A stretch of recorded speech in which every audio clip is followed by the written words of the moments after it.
अब ठीक है, चले भाई, चैप्टर का नाम क्या है? कोऑर्डिनेशन कंपाउंड, जिसको हम कहते हैं उप सहसंयोजी यौगिक, संयोजी यौगिक। ठीक है,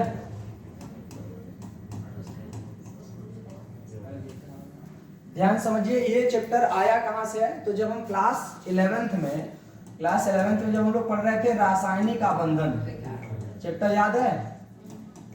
रासायनिक आबंधन। अच्छा, जो लोग नहीं पढ़े हो ना, आप सब भी ये मत सोचना कि ये कोई नया चैप्टर है या फिर इससे हमें कोई दिक्कत होने वाली है, कुछ भी नहीं होगा। ठीक है, आसान सा चैप्टर है ये भी। रासायनिक आबंधन का मतलब होता है कि जब कोई भी यौगिक जो होता है वो अणुओं या परमाणुओं के बीच नहीं बल्कि परमाणुओं के बीच कौन से बल द्वारा एक दूसरे से जुड़े हैं, तो उसे हम कहते हैं रासायनिक बंध। ठीक है, और ये रासायनिक बंध जो होता है, आबंधन जिसे हम रासायनिक बंध भी कहते हैं, ठीक है ना, ये कितने प्रकार का होता है? 3 प्रकार। कितने प्रकार का होता है? 3। एक होता है आयनिक बंध, फिर क्या होता है भाई? सहसंयोजी बंध, फिर तीसरा होता है उपसहसंयोजी। जो लोग क्लास 11th में पढ़े हैं अच्छी बात है, नहीं पढ़े हैं तो 10 मिनट में पहले हम इन दोनों को समझ लेते हैं। देखिए, आयनिक बंध को हम एक और नाम देते हैं जिसको बोलते हैं विद्युत संयोजी बंध। ये ऐसा नाम क्यों दिया गया है तो उसको पहले समझिए।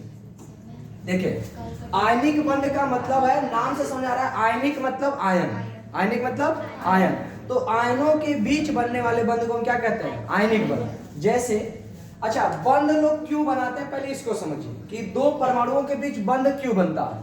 क्योंकि 2 यौगिक का निर्माण तभी होगा जब 2 परमाणु एक दूसरे को स्थायी बनाने के लिए या तो इलेक्ट्रॉनों की साझेदारी करेंगे या तो इलेक्ट्रॉनों का स्थानांतरण करेंगे। स्थानांतरण मतलब या तो ले लें या तो दे लें, सही ना, या तो फिर कुछ ऐसा, ये उपसहसंयोजी वाला हम लास्ट में समझाते हैं। तो अगर वो इलेक्ट्रॉन के स्थानांतरण से या फिर किसी एक के द्वारा इलेक्ट्रॉन दिए जाने और दूसरे के द्वारा इलेक्ट्रॉन लिए जाने से बनता है, तो वहां पर देखिए, जब इलेक्ट्रॉन दिया जाता है तो प्लस आता है और लिया जाता है तो माइनस आता है।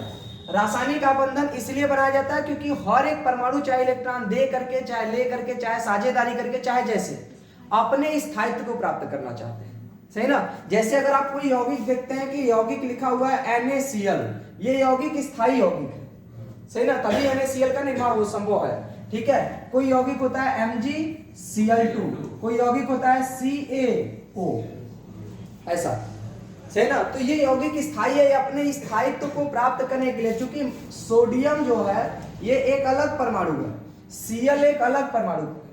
सोडियम का परमाणु क्रमांक 11 होता है और Cl का कितना होता है? 17 होता है। अगर हम इसका इलेक्ट्रॉनिक विन्यास करेंगे तो इसका आएगा 281, सही ना। अबव के नियम से इलेक्ट्रॉनिक विन्यास करेंगे, अबव का नियम सबको आता है कि नहीं?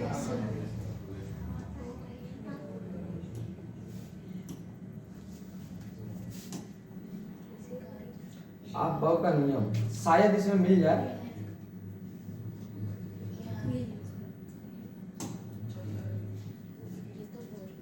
ये तो बहुत ही छोटा हो गया।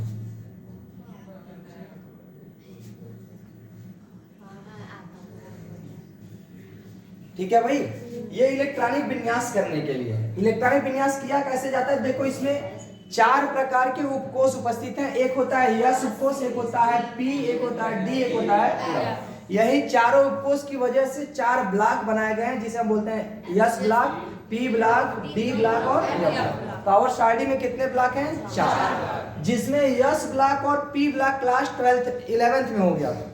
पी ब्लॉक में 2 ग्रुप होते हैं, हालांकि ये अभी सिलेबस से कट गया है। तो जो पी ब्लॉक के 2 ग्रुप है, उसी को जो 4 ग्रुप बच गए, क्योंकि उसमें 6 ग्रुप है पी ब्लॉक में, तो 2 का अध्ययन पहले 11th में किया जाता था, बाकी 4 ग्रुप का अध्ययन कक्षा 12 में किया जाता। तो एक चैप्टर हुआ करता था पी ब्लॉक के तत्व, सही ना। इसके बाद एक चैप्टर है डी एंड एफ ब्लॉक के तत्व, जो कि अभी है, सही है। तो इसमें ये चारों उपकोष की वजह से 4 ब्लॉक बनाए गए। तो यही से इलेक्ट्रॉनिक विन्यास करेंगे। यस में अधिकतम कितने इलेक्ट्रॉन भरे जा सकते हैं? 2, पी में 6, डी में 10, एफ में 14। याद करना कितना सिंपल है, एक तो याद कर लो, सब में 4 4 जोड़ते चले जाओ।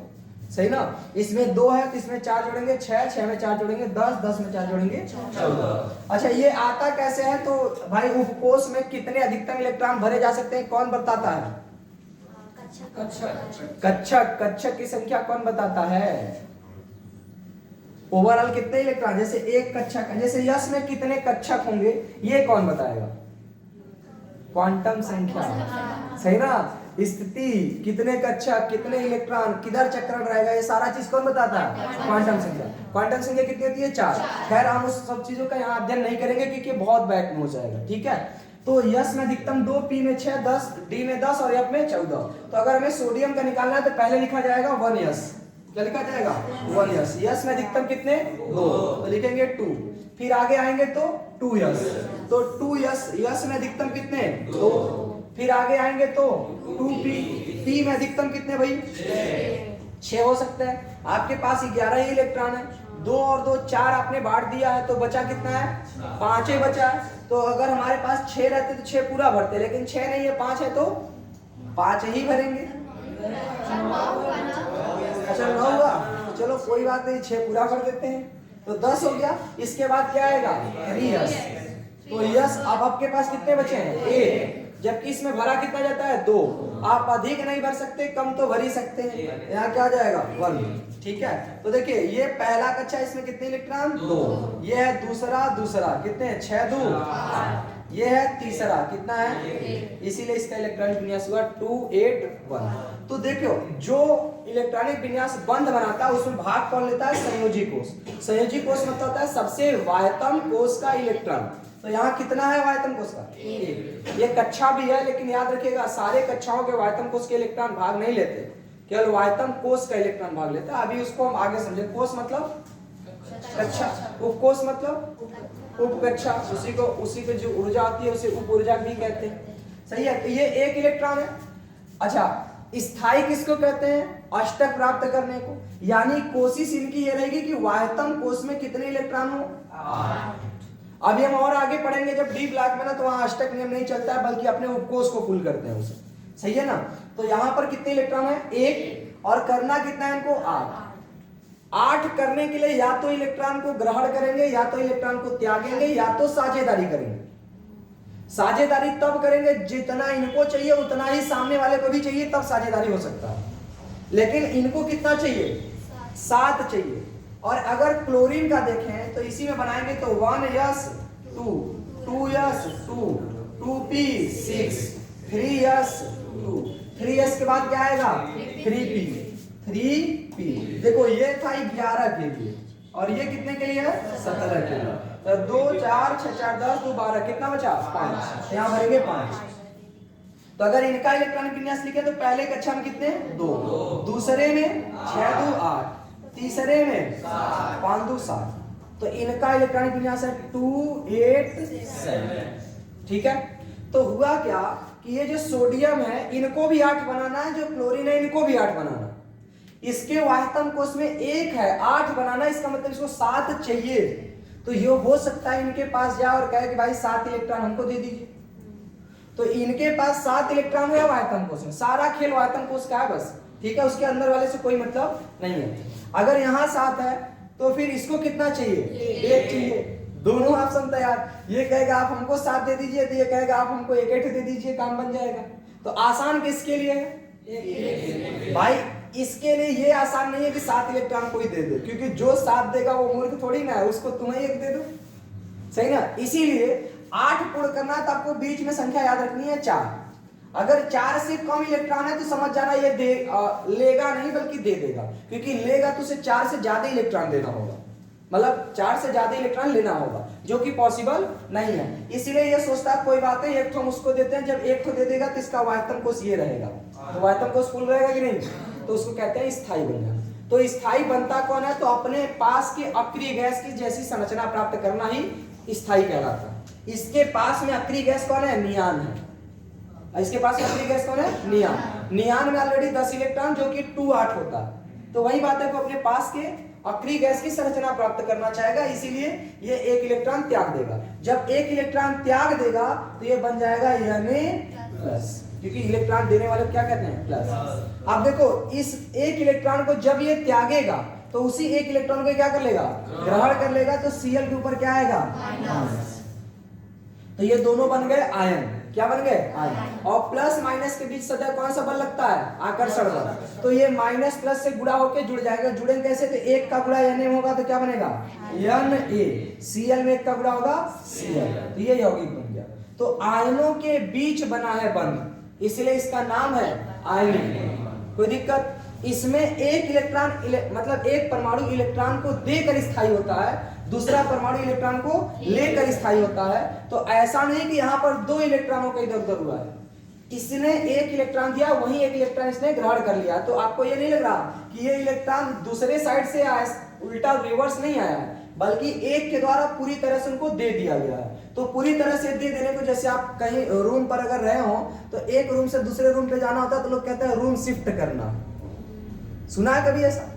या आपका घर ही है, घर पुराना है फिर नया घर बना, तो वहां से सामान क्या किया जाता है, शिफ्ट। तो शिफ्ट का मतलब होता है स्थानांतरण, वहां से उठा करके दूसरे स्थान तक पहुंचा देना।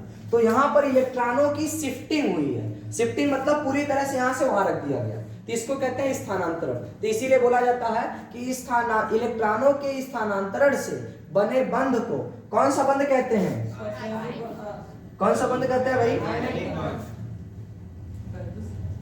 आयनिक बंध कहते हैं। और वैद्युत संयोजी क्यों कहते हैं, देखो यहां से इलेक्ट्रॉन गति किया है, इलेक्ट्रॉन क्या किया है, गति। तो इलेक्ट्रॉनों के गति से धारा उत्पन्न होती है, यही है ना, इलेक्ट्रॉनों की गति से क्या उत्पन्न होती है, धारा। और धारा का अध्ययन किसमें किया जाता है, वैद्युत, विद्युत में, वही वैद्युत में। तो इसीलिए इसका नाम दिया गया वैद्युत संयोजी बंध। कोई दिक्कत? तो ये हो गया आपका आयनिक बंध। ऐसे ही अगर हम आपसे कहें कि ये कौन सा है, तो ध्यान समझिए, Mg के वायतन परमाणु क्रमांक कितना होता है, 12, यानी इलेक्ट्रॉन होता है 2, 8 इलेक्ट्रॉनिक विन्यास ही होगा। तो आगे Cl है, तो एक Cl हम लगाते हैं, Cl के वायतन को से कितने इलेक्ट्रॉन, तो लिखेगा 2, 8, 7। इनको कितने इलेक्ट्रॉन चाहिए, एक। इनको देना कितना है, 2।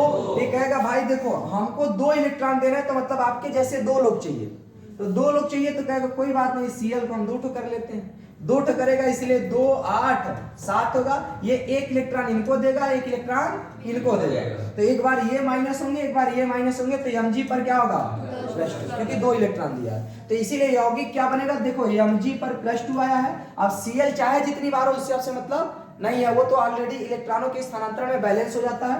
Cl पे कितना है, -1। अगर आपको यौगिक बनाना है तो 1 का गुणा Mg में करेंगे Mg, और Cl में 2 का गुणा करेंगे Cl। तो ये है आयनिक बंध। एक विशेषता यहाँ पर देखो, आयनिक बंध में जिनके ऊपर प्लस आता है उसे हम धातु कहते हैं। जनरली प्लस वाले परमाणु क्या कहलाते हैं, धातु। और यही प्लस आने के गुण को हम धात्विक गुण कहते हैं, सही ना। अगर किसी परमाणु पर प्लस आ रहा है, इसका मतलब वो धात्विक गुण प्रदर्शित कर रहा है, सही ना। और इसके ऊपर क्या आ रहा है, माइनस, इसका मतलब ये इलेक्ट्रॉन ले रहा है, जिसके ऊपर माइनस आने की प्रवृत्ति होती है उसे अधात्विक गुण कहते हैं। इसीलिए जो आयनिक यौगिक होता है सदैव धातु और अधातुओं के मध्य, सही ना। तो इसमें किसके कारण बनता है, इलेक्ट्रॉनों के स्थानांतरण के कारण, शिफ्टिंग के कारण। तो ये पहला क्लियर हुआ। ज्यादा से ज्यादा कितने की शिफ्टिंग हो सकती है, 3 का। 3 से ज्यादा स्थानांतरण नहीं हो सकता। जैसे एल्यूमिनियम का बना सकते हैं AlCl3, सही ना। कार्बन का स्थानांतरण नहीं होगा। जब 4 हो जाएगा ना, तो सामने वाले को 4 लेना भी पड़ेगा, तो दोनों का बराबर हो गया। कहेगा हम 4 देंगे, तो कहेगा हम 4 लेंगे, तो कहेगा इससे अच्छा साझेदारी कर लेते हैं, सही है कि नहीं। तो मैक्सिमम ये कितने आयनों का स्थानांतरण हो सकता है, कितने इलेक्ट्रॉनों का, 3 से ज्यादा इलेक्ट्रॉनों का स्थानांतरण नहीं हो सकता। ये होता है आयनिक बंध। सहसंयोजी का क्या मतलब है, इसको मिटाएं भाई। चलिए नेक्स्ट समझिए, सहसंयोजी। सहसंयोजी, सहसंयोजी बंध को अंग्रेजी में क्या बोलते हैं, आयनिक बंध को आयनाइज्ड बॉन्ड, और इसको सहसंयोजी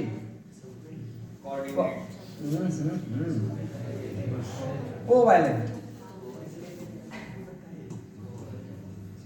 कोवैलेंट,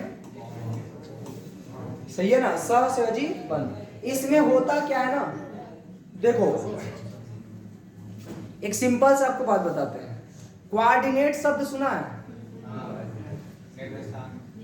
अरे नहीं, वो कोऑर्डिनेट दो लोग जैसे दो देश के बीच जब एक रिलेशन बढ़िया होता है तो इसको कहते हैं एक दूसरे से बातचीत करना। बातचीत करने को कहते हैं कोऑर्डिनेट, एक दूसरे को बैलेंस भी करना होता है। चलिए छोड़ो, जाने तो बहुत दूर की बात है। तो चलिए सहसहजी का मतलब क्या है, ध्यान समझिए। यहाँ पर जो बंध बनता है वो बनता है साझेदारी से। किससे बनता है? साझेदारी। साझेदारी को क्या बोलते हैं?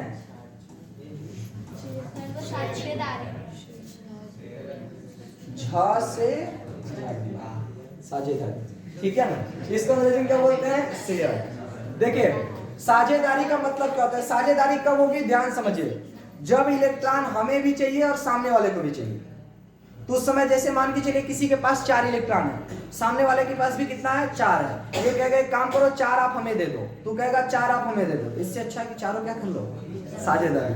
बराबर हो जाए तो क्या करना है? साझेदारी। जैसे उदाहरण में एक यौगिक है जिसका नाम है CH4। नाम तो आप लोग भली भांति जानते होंगे इसका, सही है। या एक यौगिक है H2, अणु है, गैस है।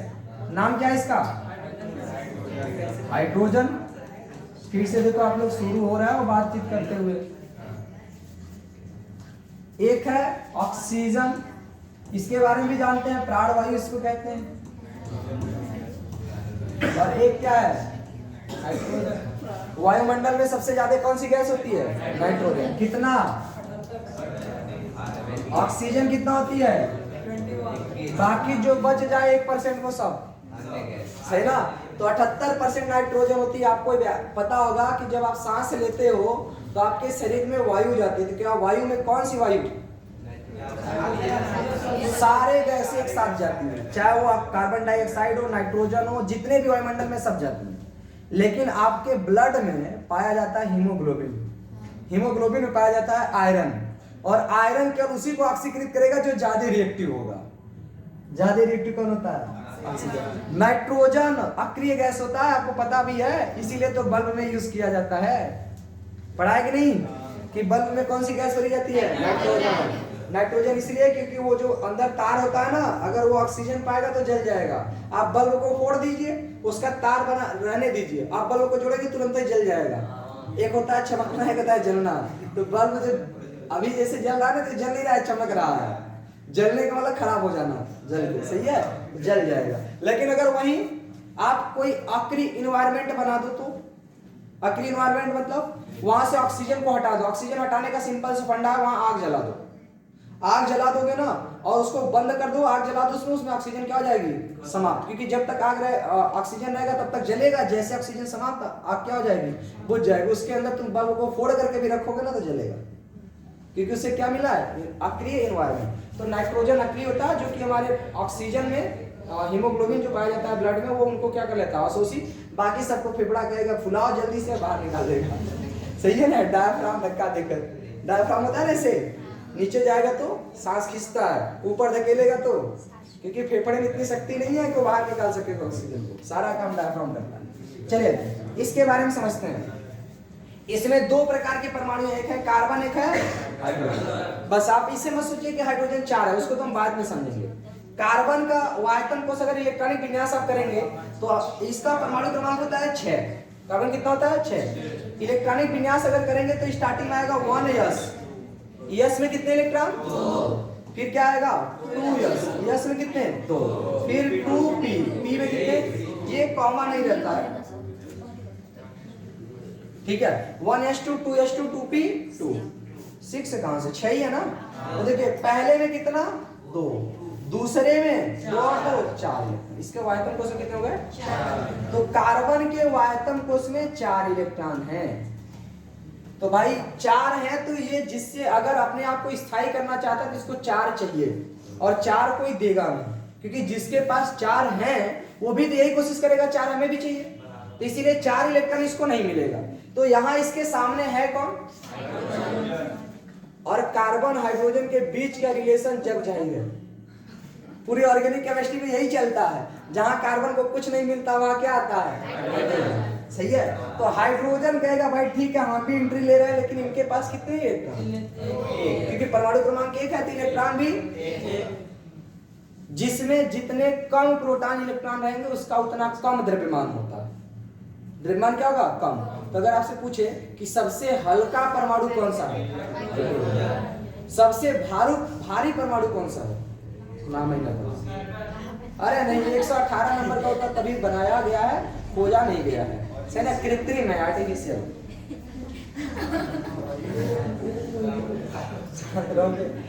हाइड्रोजन का परमाणु क्रमांक 1, तो इसके आयतन कोश में कितने इलेक्ट्रॉन? 1 इलेक्ट्रॉन। देखिए अब हाइड्रोजन तो 8 नहीं बना सकता क्योंकि इनकी कैपेसिटी ही नहीं है 8 बनाने की, सही ना, क्योंकि इनके पास एक ही कोश होते हैं, एक ही कक्षा होते हैं, और एक कक्षा में, पहली कक्षा में अधिकतम 2 इलेक्ट्रॉन हो सकते हैं। इसीलिए ये अपने वाह्यतम कोश को पूर्ण करना चाहेंगे। तो भाई हाइड्रोजन के वाह्यतम कोश में कितने कोश होते हैं? एक ही होते हैं, क्योंकि एक ही इलेक्ट्रॉन है तो एक ही कोश है। एक कोश में, पहले कोश में अधिकतम कितने इलेक्ट्रॉन? 2 इलेक्ट्रॉन। आपने पढ़ा है ना, ऐसे परमाणु है न्यूक्लियर, पहला कक्षा ये हो गया, दूसरा कक्षा, तीसरा कक्षा, पहले में अधिकतम 2, दूसरे में 8, ये निकलता कैसे है? 2n²। ठीक है, तो हाइड्रोजन के वाह्यतम कोश में एक ही कक्षा है जिसमें कितने इलेक्ट्रॉन हो सकते हैं? 2। तो 2 ही इसका स्थायित्व है, क्योंकि मैंने कई बार बोला अष्टक नहीं बल्कि अपनी वाह्यतम कोश को पूर्ण करने के लिए, पूर्ण करने का मतलब यह है कि वो अपने आप को स्थायी बना रहा है। जितने इलेक्ट्रॉन चाहिए या जितने इलेक्ट्रॉन त्यागने पड़े या जितने इलेक्ट्रॉन साझेदारी करने पड़े, उसी से वो क्या बनता है? स्थायित्व प्राप्त करता है। तो हाइड्रोजन की स्थायित्व कितने से प्राप्त हो जाएगा? 2 इलेक्ट्रॉनों से। तो ये इनसे कहेगा भाई अपने जैसे 4 लोग को लाओ, सारे इलेक्ट्रॉन दे दो, तो हाइड्रोजन कहेंगे एक काम करो, एक एक इलेक्ट्रॉन साझेदारी कर लेते हैं, क्योंकि आपको भी एक चाहिए, मुझे भी एक चाहिए। अगर हम साझेदारी कर लेंगे तो दोनों का हो जाएगा, आपका भी और हमारा। साझेदारी का मतलब क्या होता है? आधा आधा। अरे आपके घर पे होता नहीं, साझे पर कोई सामान रखा हो, या आप भी यूज करें, हम भी यूज करें, आपसे पूछे किसका है, आप कहोगे मेरा है, हमसे पूछेंगे किसका, हम कहेंगे मेरा है। ठीक है, तो मतलब साझेदारी का सामान सबका होता है, ठीक है ना, मतलब जितने लोगों के बीच साझेदारी है। तो साझेदारी को दर्शाते कैसे? कहेगा ये मेरा है, ये कहेगा तो वो भी मेरा है। ऐसे अब 1 से 3 का कंप्लीट हुआ नहीं, उनका तो हो गया, तो हाइड्रोजन कितने चाहिए? 4। तो 1 हाइड्रोजन, 2 हाइड्रोजन। भाई आप लोग ना बात एकदम 1% भी मत किया करो, ठीक है। इसके वाह्यतम कोश में 1 इलेक्ट्रॉन, इसके भी वाह्यतम कोश में 1, इसके वाह्यतम कोश में 1। अच्छा, ये क्रॉस का कोई मतलब नहीं, ये भी इलेक्ट्रॉन ही है, केवल अलग अलग दिखाने के लिए ऐसा, ठीक है। तो ये भी करेगा साझेदारी, ये भी करेगा साझेदारी, ये भी करेगा साझेदारी। हाइड्रोजन का कंप्लीट हो गया, 2 इलेक्ट्रॉन, क्योंकि 2 ही इसका स्थायित्व है। तो जब ये साझेदारी है तो ये कार्बन का भी है, तो कार्बन से पूछा जाए आपका कौन सा इलेक्ट्रॉन का? जितना दिख रहा है सब मेरा ही तो है, सही ना। तो ये साझेदारी कुछ ऐसा बना, देखो साझेदारी इनके बीच कितने लोगों की हुई है? एक एक की। तो इसको दिखाते हैं ऐसे सिंगल बॉन्ड से। ये किसका स्ट्रक्चर हो गया? इसको कहते हैं सहसंयोजी बंध। तो इलेक्ट्रॉनों के साझेदारी से बने बंध को सहसंयोजी बंध कहते हैं। हाइड्रोजन का दिखाएंगे तो हाइड्रोजन के वाह्यतम कोश में 1 इलेक्ट्रॉन, अगले हाइड्रोजन के वाह्यतम कोश में 1 इलेक्ट्रॉन, ये इसका है, ये इसका। तो यहाँ H और H के बीच सिंगल। ऑक्सीजन का देखेंगे तो ये है O, ये है O। ऑक्सीजन का परमाणु क्रमांक 8 होता है, यानी आएगा 2,6। इनके वाह्यतम कोश में 6 इलेक्ट्रॉन, 1 2 3 4 5 6। इनके वाह्यतम कोश में 1 2 3 4 5 6 इलेक्ट्रॉन होगा। इसको कितना चाहिए? 2। ठीक है, ये 2 मुझे दे दे, ठीक है 2 मुझे दे, तो इससे अच्छा साझेदारी पर रख दे, सही ना। साझे पर रखेंगे तो ये सब इनका होगा और ये सब इनका होगा। तो अब इसका गिनेंगे, इसका कितना दिखाएगा? 6 और 2 8। इसका कितना होगा? 6 और 2 8। तो दोनों कंप्लीट। साझेदारी कितने की हुई है?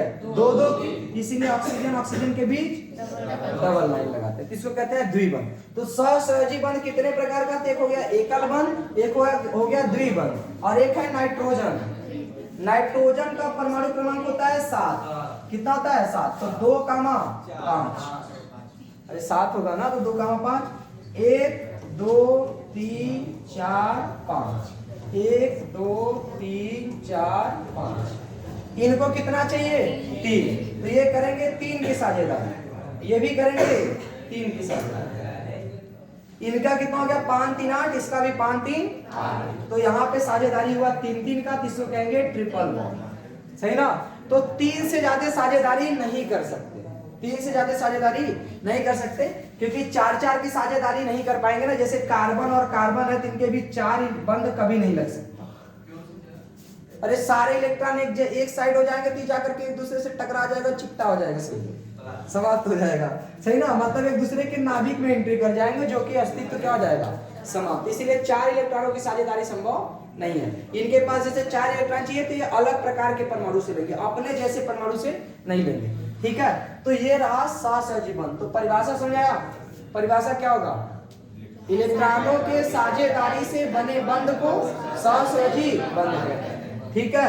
एक अब लास्ट है जो इस चैप्टर में है, उसका नाम क्या है, उपसह संयोजी बंध। अच्छा एक बात और समझिएगा थोड़ा, इसके पहले जो आपने स्टार्टिंग में ये पढ़ा, ठीक है, तो जहां पर आयनिक बंध से जिन यौगिकों में बना है तो इस यौगिक को कहते हैं आयनिक यौगिक।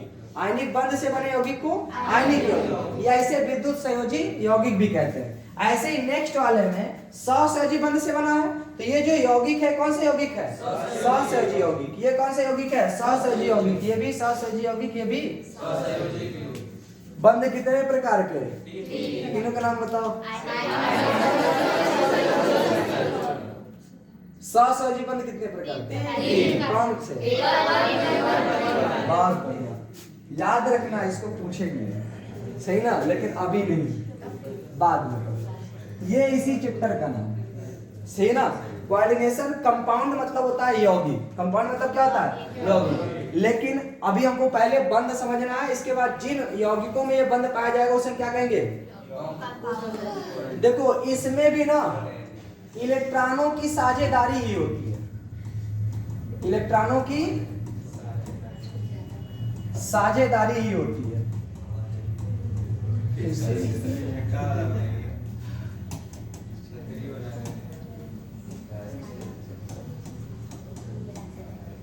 ठीक है, जैसे सहसहजी बंध में साझेदारी वैसे ही उपसहसहजी बंध में भी साझेदारी। फिर अंतर क्या है, सहसहजी बंध में साझेदारी तो होती है लेकिन कपट होता है, छल कपट बीच में, लेकिन इनके पास छल कपट नहीं होता।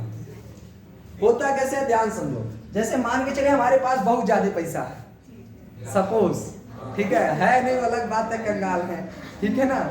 तो बहुत ज्यादा पैसा है और कोई व्यक्ति आया जो कि उसके पास पैसे नहीं है, वो ये समझे कि वो जीने खाने के लिए भी उसके पास पैसे नहीं है। हमारे पास आया, हमसे कहा कि एक काम करिए, कुछ काम दे दीजिए, अपने यहाँ कुछ काम दे दीजिए ताकि हम कुछ पैसे अर्न कर लेंगे और क्या कर लेंगे, अपना जीवन यापन कर सकेंगे। तो हमने क्या कहा कि इसका बात तो ये देखो, उसके अंदर कपट होता तो सीधे भीख मांगता, लेकिन अभी क्या कह रहा है, कुछ काम दीजिए, हम करेंगे, उसके बदले जो आप पैसे देंगे उससे हमारा जीवन यापन होगा। लेकिन हमारे अंदर भी थोड़ा सा सहनशीलता थी वैसे ही, सही ना, छल कपट नहीं था। मैंने कहा एक काम करो, आपकी शरीर वैसे ही जर्जर है, एक काम करिए, आप मुझसे केवल पैसे ले लिया करो, ठीक है ना, काम करने की कोई जरूरत नहीं है। उसको मैंने पैसे दे दिया, लेकिन हमने ये कहा कि देखो अगर हम पैसे दे रहे हैं तो अगर हम एक दिन दे देंगे तो तुम फिर से यहाँ चले जाओगे, फिर 2 दिन बाद तुम्हारी वही हालत हो जाएगी, इसलिए एक काम करना, तुम यही रहना, हम तुमको पैसे देंगे, खाओ पियो मस्त रहो, कोई दिक्कत नहीं है, लेकिन यही रहना, ठीक है। कभी कोई काम लगेगा तो जरूरत देख लेंगे, लेकिन अगर तुम यहाँ से गए तो मेरा पैसा वापस करना होगा, ठीक है। ये थोड़ी कंडीशन लगाई तो भाई इसके उसके फायदे के लिए कंडीशन लगाई, सही ना। एकदम सेम यही कंडीशन होती है उपसहसहजी बंध में। पूरा इलेक्ट्रॉनों की साझेदारी कोई एक ही परमाणु करता है, मतलब इलेक्ट्रॉनों की साझेदारी होती है 2 लोगों के बीच, लेकिन वो साझेदारी जैसे सहसहजी में क्या था, दोनों साझेदारी करते थे बराबर बराबर। यहाँ पे साझेदारी केवल एक करता है, और वो साझेदारी एक करेगा ना तो वो साझेदारी तभी तक रहेगी जब तक वो यहाँ है, वो सीधे कर देगा। इसीलिए उस सहसहजी बंध में को ना अगर आप पानी में डुबो भी दोगे तो ये यौगिक टूटेंगे नहीं, ये अपने अस्तित्व को सदैव बना कर रखते हैं, क्योंकि भाई सामने वाला छोड़ के जाएगा नहीं, क्योंकि हम जाएंगे तो वापस करना पड़ेगा, सबसे बड़ी दिक्कत ये है, इसीलिए ये जाने भी नहीं देता। और ये यौगिक सदैव क्या रहता है, स्थायी रहता है। देखिए आयनिक यौगिक को जैसे ही पानी में घोलोगे तुरंत घुल जाएगा, ठोस अवस्था में सबसे मजबूत होता है, ठीक है। सहसहजी यौगिक को आप जैसे ही पानी में घोलोगे नहीं घुलेगा। कारण क्या है कि सहसहजी यौगिक के बीच ध्रुवीय अणु होते हैं, सहसहजी यौगिक ध्रुवीय अणु वाले यौगिक होते हैं। कुछ ऐसे भी होते हैं जो क्या होते हैं, सॉरी सहसहजी यौगिक अध्रुवीय अणु वाले यौगिक होते हैं। कुछ ही सहसहजी यौगिक ऐसे हैं जो ध्रुवीय होते हैं, जो कि जल में घुलनशील होते हैं, ठीक है। अब अगर हम इनकी बात करें तो ये जल में हो चाहे जैसे हो, हल्का सा घुलेंगे फिर भी अपना जल में अस्तित्व को बना के रखेंगे। इसका कारण ये है क्योंकि सामने वाला परमाणु जाएगा नहीं तो बंध टूटेगा नहीं, और बंध नहीं टूटेगा तो नए यौगिक का निर्माण नहीं हो सकता। तो इसका पहचान क्या है, ध्यान समझिए। अच्छा एक बात बताओ, इलेक्ट्रॉनों की साझेदारी करनी है। अब साझेदारी में अगर हम एक एक भी इलेक्ट्रॉन की साझेदारी करेंगे तो साझेदारी कितने की होगी, 2 इलेक्ट्रॉनों की ना। अगर मैंने एक एक इलेक्ट्रॉनों की साझेदारी किया तो साझिक जो इलेक्ट्रॉन है उनकी संख्या कितनी होगी, 2। अब अगर यहाँ एक ही के द्वारा साझेदारी किया जा रहा है, इसका मतलब अकेले परमाणु के पास कम से कम लोन पेयर होने चाहिए, क्योंकि अगर कोई एक ही परमाणु 2 इलेक्ट्रॉन देके साझेदारी करेगा तो उनके पास कम से कम कितने इलेक्ट्रॉन होने चाहिए, 2 एक्स्ट्रा इलेक्ट्रॉन होने चाहिए। तो एक्स्ट्रा में किसके पास होता है, जैसे ऑक्सीजन है, ऑक्सीजन के पास वायतम कोश में 6 इलेक्ट्रॉन होते हैं। कितने इलेक्ट्रॉन, 6। जैसे 1 2 3 4 5 6। और आपको ये बात पता है कि ऑक्सीजन अपने स्थायित्व को पूर्ण करने के लिए 2 ठो साझेदारी किसी अन्य परमाणु से कर लेता है, क्योंकि भाई इसको भी तो 8 चाहिए, 8 होना इसको, तो इसको अपना 8 करने के लिए किसी अपने जैसे परमाणु से साझेदारी करनी होती है, जहां पर बनता है सहसंयोजी बंध। लेकिन अब इसके पास इतने इलेक्ट्रॉन है 2 ठो। अच्छा एक बात बताओ, जो मैंने कहा था सामने वाले को, अगर मैंने कहा तुमको हम पैसा देंगे, तुमको यही रहना है, लेकिन यही रहना, लेकिन उसके पास जो पैसे होंगे, क्या वो कभी कह पाएगा कि पैसा मेरा है? वो कह ही नहीं सकता, क्योंकि अगर साझेदारी रियल में उसकी भी होती तो पैसा उसका होगा। अभी वो दूसरे का पैसा लेकर के जी रहा तो वो पैसा उसका नहीं होगा। एक कंसेप्ट को याद रखना, इसका उदाहरण बहुत जबरदस्त देंगे आगे, सही है ना? यहाँ बस चले भाई। तो यहाँ 2 हो गया। अब इनका जब हमने क्या कहा, जैसे उदाहरण समझिए, कोई यौगिक है SO2, यौगिक क्या है, SO2 सल्फर डाइऑक्साइड। सल्फर के वाहतम कोश में कितने इलेक्ट्रॉन होते हैं, 6 इलेक्ट्रॉन।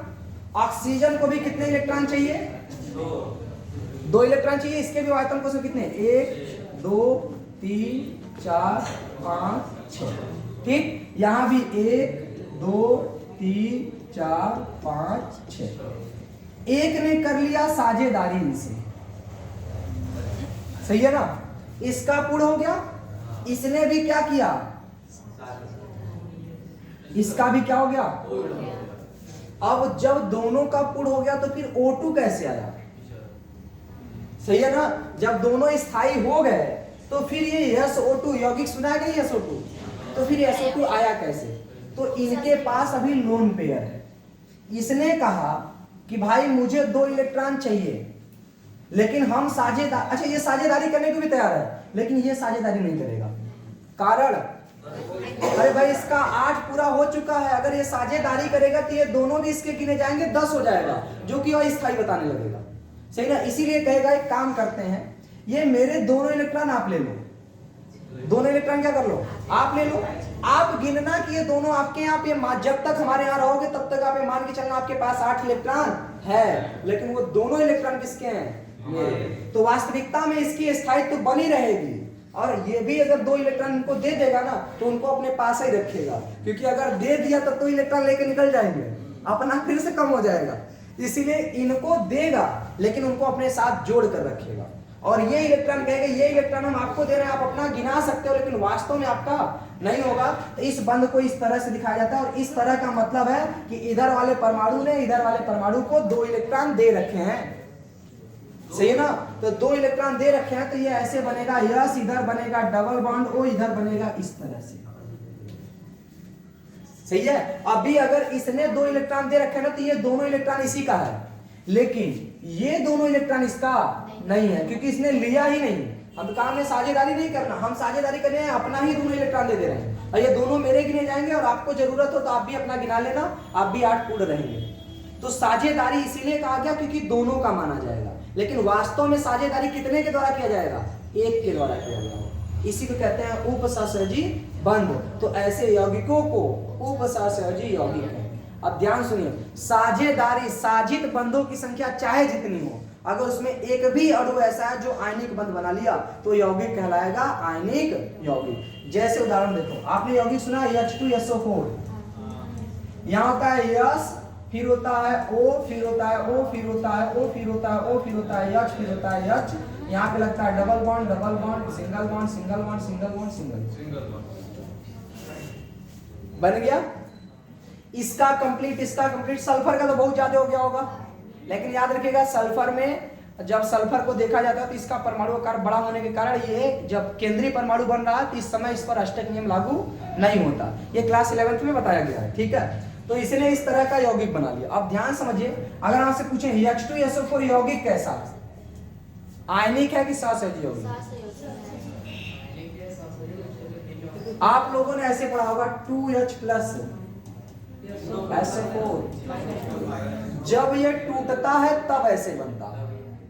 टूटता है तो चूंकि ये पूरी तरह से SO4 से टूटा ही नहीं, H टूटा तो H और O के बीच विद्युत ऋणात्मकता का अंतर पाया गया, इसीलिए H बना प्लस और O बना माइनस, क्योंकि इनकी विद्युत ऋणात्मकता ज्यादा इसलिए इसने इलेक्ट्रॉन खींचा और इसकी तरफ आया माइनस। तो टूटने पर ये आयनिक बनाता है, लेकिन वास्तव में ये होता क्या है, सहसंयोजी यौगिक। सही ना। एक यौगिक हम आपके सामने और लिख रहे हैं, जैसे इसमें तो सल्फर भी तो सेंटर एकदम है। यहाँ पर अष्टक जब पूर्ण करेगा ना तो इसके सारे इलेक्ट्रॉन, जैसे अगर हम अष्टक पूर्ण नहीं करना चाहते तो हमारे सारे इलेक्ट्रॉन यूजेबल होने चाहिए, एक्स्ट्रा नहीं होने चाहिए। जैसे यहाँ पे क्या है, इनके पास 6 थे, इन्होंने अगर अष्टक नियम को तोड़ा तो इनके 6 के 6 इलेक्ट्रॉन यूज में होने चाहिए, तभी यह टूटेगा। यहाँ पर क्या था भाई, 2 इलेक्ट्रॉन अगर मैंने इधर दिया तो 2 ठो बचा के रखेंगे तो ये अच्छी बात नहीं है, इसीलिए यहाँ यह अष्टक नियम लागू होगा। अष्टक नियम उस समय फेल होगा जब इनके सारे इलेक्ट्रॉन शेयर्ड हो जाते, ठीक है। जैसे यहाँ पर देखो 6 के 6, 2 इधर 2 इधर, 1 इधर 1 इधर, 6 के 6 यूज हो गए, यहाँ पे अष्टक नियम फेल हो गया, ठीक है। इसीलिए आप लोगों ने कई बार एक फैक्ट्री कोटा करके मूवी बनाई गई थी, उसमें एक लड़का होता है, कहता है केमिस्ट्री साला बहुत बोरिंग है, सुना है कि नहीं? बहुत गाली देता है केमिस्ट्री सब्जेक्ट को। उसी में ये बताता है कि कभी बताते हैं अष्टक रूल सही है तो फिर बताते हैं अष्टक रूल फेल हो गया, सही है। तो वो उस मूवी में इसका चर्चा किया गया है, ठीक है। तो ये रियल कब तक है, अगर ये अष्टक नियम फेल होगा तो जितने भी इलेक्ट्रॉन हो सब के सब साजित हो जाए, या तो चाहे जिस तरह से भी यूज में आए, एक्स्ट्रा ना बचे। जैसे यहाँ एक्स्ट्रा बच गया तो आप यहाँ अष्टक फेल नहीं कर सकते, ठीक है। तो ये हो गया आपका उपसर्जक। किसी कोई दिक्कत है?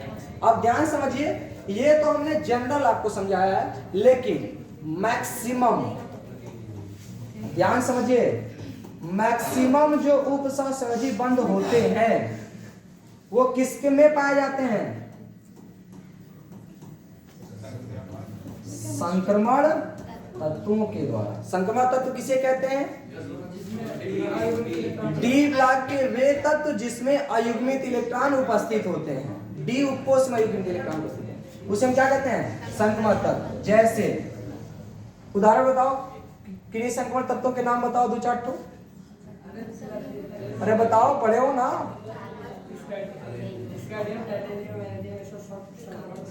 Scandium, titanium, vanadium, chromium, iron, nickel, platinum, copper, etc। अभी इसको हटा देते हैं etc। हालांकि होता कॉपर भी है, मेन कौन 4 नहीं होते, तो 4 ठो किनारे वाले नहीं होते डी ब्लॉक के, सही ना। तो ये जितने भी संक्रमण तत्व उन्हीं से क्या बनेगा? उपसंयोजी यौगिक। अब ध्यान से समझिए मेरी बात, इसी में आपके एनसीईआरटी जो बुक है ना, एनसीईआरटी बुक, उसमें किया क्या है कि स्टार्टिंग में ही एक सिद्धांत दे दिया है, वर्नर सिद्धांत। क्या दिया है? वर्नर सिद्धांत। और वर्नर सिद्धांत में इनका जो व्यक्ति है उनका नाम है वर्नर, और इन्हें उपसंयोजी यौगिक का जनक माना जाता है, सही ना। तो वर्नर सिद्धांत स्टार्टिंग में है, लेकिन हमारी विचार ये है कि हम पहले उपसंयोजी यौगिक को पढ़ करके बाद में जब सिद्धांत पढ़ेंगे तो वहीं पे वर्नर सिद्धांत, आणविक कक्षक सिद्धांत, बीबीटी, सीएफटी सारी चीजें एक साथ पढ़ेंगे, सही ना। इसीलिए हम वर्नर सिद्धांत को थोड़ा पीछे पढ़ेंगे। तो अब ध्यान समझिए, उपसंयोजी यौगिक होगा कैसे, तो एक बड़े कोष्टक के रूप में ऐसे लिखा होगा, जैसे K4FeCN का होल 6, ये क्या है? उपसंयोजी यौगिक। उसमें बीच में देखेंगे तो एक है यहाँ पर कौन सा? संक्रमण तत्व, ठीक है। और बताएं, जैसे PtCl4, यहां लग जाए यानी ऐसा यौगिक। अभी हम इसके बारे में आपको डिटेल में समझाते हैं कि ये होगा कैसे। एक आपको और देखिए, जैसे CO NH3 का होल 6 Cl। तो उस सहसंयोजी यौगिक कुछ ऐसा दिखेंगे, ठीक है। एक गुरु कोष्ठक होगा जिसे हम कहते हैं दीर्घ कोष्ठक, बड़ा कोष्ठक, और उसके बाहर हो सकता है कोई परमाणु रहे, हो सकता है ना रहे। ये हो सकता है कोई स्टार्टिंग में रहे, हो सकता है कि लास्ट में रहे। अगर स्टार्टिंग में रहेगा तो 100% वो प्लस वाले रहेंगे। क्या रहेंगे? प्लस वाले। और लास्ट में रहेंगे तो 100% कौन से रहेंगे?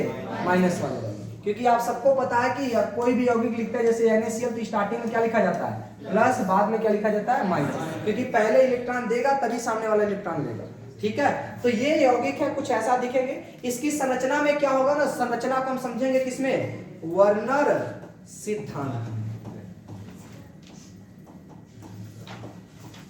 ठीक है। वर्नर सिद्धांत को हम समझेंगे थोड़ा बाद में। अब ध्यान समझिए, जैसे ये यौगिक है, अगर आप इसको पानी में घोलते हो तो जानते हो क्या होगा? इसको अगर आप पानी में घोलेंगे तो बहुत होगा, तो बस इतना होगा Na+। कितनी बार है? 2 बार। ये अलग हो जाएगा और ये पूरा गुरु कोष्ठक कभी अलग नहीं होगा, केवल ये इसी रूप में रहेगा PtCl4। इधर 2+ तो इस पर 2-। और जो ये माइनस वाला आवेश है ना गुरु कोष्ठक के अंदर, इसको कहते हैं संकर आयन। उपसहसंयोजी यौगिक को दूसरे रूप में संकर यौगिक या जटिल यौगिक के नाम से जाना जाता है, ठीक है। तो इसका जो आयन प्राप्त होगा इसे क्या कहेंगे? संकर आयन। ये अपन देखो, केवल यहां से Na+ आयन हटाया है, बाकी पूरा गुरु कोष्ठक एज इट इज है। इसीलिए ये कहा गया कि इसको चाहे जल में घोलो चाहे जैसे घोलो, ये अपने स्थायित्व को बना के रखते हैं। और जानते हो ये बना के क्यों रखे हैं? क्योंकि प्लेटिनम और क्लोरीन के बीच में उपसहसंयोजी बंध पाया जाता है। ऐसे ही यहाँ पर उपसहसंयोजी बंध कोबाल्ट और इसके बीच में पाया जाएगा। अब आपके दिमाग में आएगा सर उपसहसंयोजी बंध तो तब बनता जब क्या होते हैं? लोन पेयर, इलेक्ट्रॉन युग्म। देखो Cn है, Cn में क्या नाइट्रोजन के पास इलेक्ट्रॉन युग्म नहीं होते? बहुत सारे होते हैं। ऐसे ही इसमें भी नाइट्रोजन है, इसके पास भी इलेक्ट्रॉन युग्म होते हैं। क्या Cl के पास बंध बनाने के बाद इलेक्ट्रॉन युग्म नहीं होते? क्लोरीन के वायतम कोश में 7 इलेक्ट्रॉन। बंध तो ये एक ही का ना बनाता है, तो बाकी तो लोन पेयर है ही। तो लोन पेयर है तो कौन सा बंध बनेगा? उपसहसंयोजी बंध। तो जितने भी, अगर इसको आप पानी में घोलेंगे तो क्या प्राप्त होगा? तो ये ऐसे प्राप्त होगा CO NH3 का होल 6। इस पे आगे सभी नहीं लगाने की जरूरत नहीं है। यहाँ पे देखो एक Cl पर एक माइनस, तो 3 Cl पे 3 माइनस, इस पे कितना होगा?